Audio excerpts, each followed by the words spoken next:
Gojek sudah tidak asing bagi kita, warga Indonesia.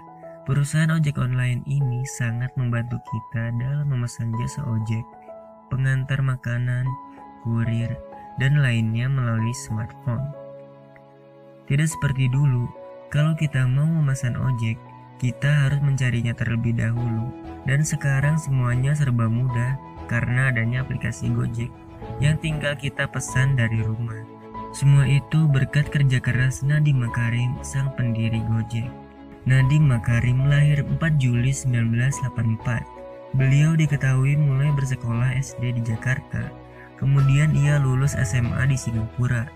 Dari Singapura, ia kemudian melanjutkan pendidikannya di jurusan International Relations di Brown University, Amerika Serikat. Dan selama setahun, ia mengikuti program pertukaran pelajar di London School of Economics. Ia juga melanjutkan studinya di Harvard Business School dan lulus dengan menyandang gelar MBA. Nadiem Makarim diketahui pernah bekerja di sebuah perusahaan McKinsey & Company, sebuah konsultan ternama di Jakarta, dan menghabiskan masa selama 3 tahun bekerja di sana. Diketahui pula ia pernah bekerja sebagai co-founder dan managing editor di Zalora Indonesia, kemudian menjadi Chief Innovation Officer Kartuku. Berbekal banyak pengalaman selama bekerja, Nadiem Makarim kemudian memberanikan diri untuk berhenti dari pekerjaannya dan mendirikan perusahaan Gojek pada tahun 2011. Nadiem Makarim lebih memilih menggunakan ojek saat pulang atau pergi ke kantor ketimbang menggunakan mobil pribadi karena merasa lebih aman. Tingkat kecelakaan pada pengguna ojek sangat kecil, bahkan ia hampir 5 kali sehari naik ojek. Lantaran sering menggunakan jasa ojek, Nadiem pun sering mengobrol dengan para tukang ojek langganannya. Dari hasil obrolan dan pengamatannya, ia mengetahui bahwa sebagian besar waktu tukang ojek banyak dihabiskan untuk mangkal dan menunggu penumpang. Saat di pangkalan ojek, biasanya tukang ojek bergiliran dengan tukang ojek lainnya. Sudah giliran, kadang penumpang sepi. Sementara itu, dari sisi pengguna jasa, keamanan dan kenyamanan ojek belum terjamin 100%.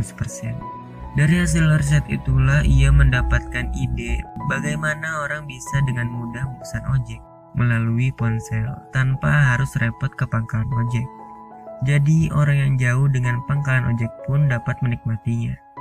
Tukang ojek sendiri tidak harus mangkal.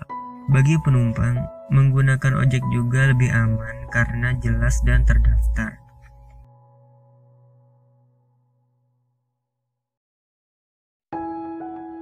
Ide Nadiem ini juga sejalan dengan salah satu tugas kuliah ketika mengambil master di Harvard Business School. Saat awal merintis bisnis, ia hanya memiliki 10 karyawan dan 20 tukang ojek saja. Kecintaannya terhadap jasa tukang ojek berhasil mengantarkannya menjadi pengusaha. Pada 2011 saat ia masih bekerja sebagai seorang pegawai, Nadiem pun perlahan merintis Gojek. Namun, masih menggunakan sistem sederhana alias manual. Saat itu, penumpang masih menggunakan telepon dan kirim pesan via smartphone. Tidak seperti sekarang. 3 tahun kemudian, dia memutuskan untuk keluar dari perusahaannya. Padahal saat itu jabatan Nadiem cukup strategis sebagai direktur e-commerce. Dan kini, Nadiem Makarim melepas posisinya sebagai CEO Gojek. Dan sekarang ia menjabat sebagai Menteri Pendidikan dan Kebudayaan Indonesia pada Kabinet Indonesia Maju pemerintahan Presiden Joko Widodo K.H. Ma'ruf Amin yang dilantik pada 23 Oktober 2019.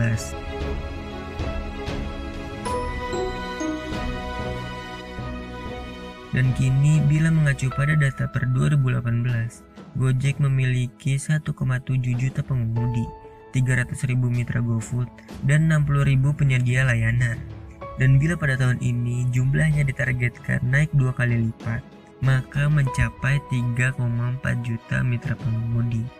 Dan aplikasi Gojek sudah terunduh sebanyak 142 juta pengguna.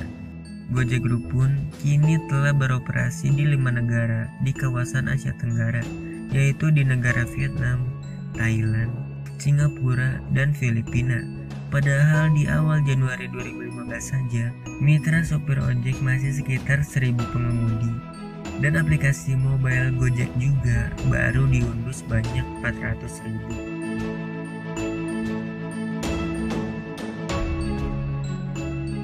Nadiem Makarim dengan Gojeknya mampu menciptakan lapangan kerja.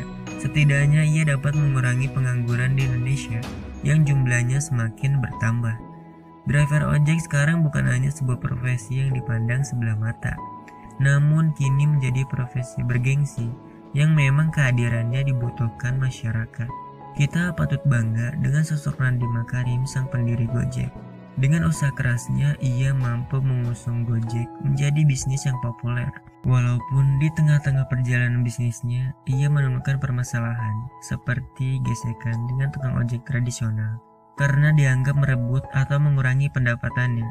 Namun ia tetap semangat untuk memperjuangkan dan mengembangkan usaha Gojeknya. Semangat, kecekatan, kepedulian, dan sikapnya yang tidak mudah menyerah menerima keadaan yang ia hadapi sekarang menjadi inspirasi buat diri kita semua dalam menjalani kehidupan kita sehari-hari. Silakan di like, komen, dan subscribe jika kalian suka. And thanks for watching.